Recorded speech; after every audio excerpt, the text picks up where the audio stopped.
আসসালামু আলাইকুম। যে যেখানে আছেন সবাই ভালো এবং সুস্থ আছেন। দূরে কাছে বা দেশের বাইরে যারা আছেন অবশ্যই ভালো আছেন। আমাদের সমাজে অনেক মানুষ বলে আবেগ বাদ দেন ভাই। আসলে আবেগ কেন বাদ দিব? অনেক মানুষই দেখি কিছু মানুষ বলে যে আবেগের মাথায় বলে ফেলে যে যদি সংসার করতে মন চায় সংসার করো, আর যদি না করতে মন চায় চলে যাও। এটা একটু আবেগী কথা হলো না?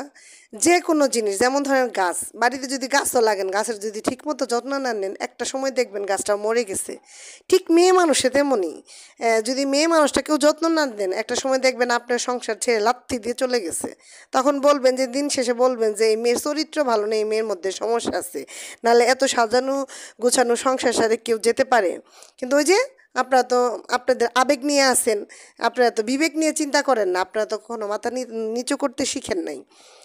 সব কিছু জিনিসেরই একটু মানে গুছানো উচিত। যেমন ধরো আমরা যারা মেয়ে মানুষ আছেন আমাদের একটু যত্ন নেবেন, একটু ভালোবাসবেন, আমাদের কথাটাকে একটু গুরুত্ব দিবেন। যখন এইসব করেন আপনারা তখনই দেখবেন কোনো নারী সংসার ফেলে চলে যায়। কোনো মেয়ে আজ পর্যন্ত সংসার অবহেলা না পাইলে সংসার ছেড়ে সে চলে যায় না।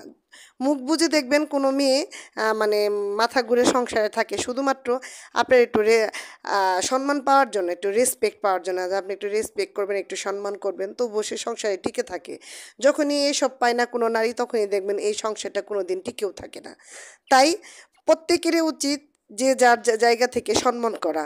আমার যেমন আমার স্বামীকে সম্মান করা উচিত, তেমনি আমার স্বামীরও উচিত আমাকে সম্মান করা। দেখবেন তাহলে সংসারটা টিকে থাকবে। তো আজকে আমি আসলে চিংড়ি মাছ ভুনা করলাম। প্রথমত তেলের ভিতরে আমি জিরা ফোড়ন দিয়ে চিংড়িটাকে হলুদ আর লবণ দিয়ে সুন্দর করে ভেজে আমি উঠাই নিছি।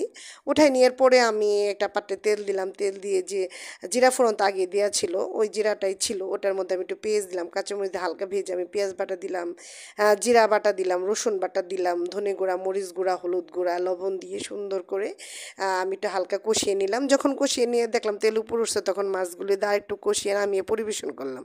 সবাই ভালো থাকবেন।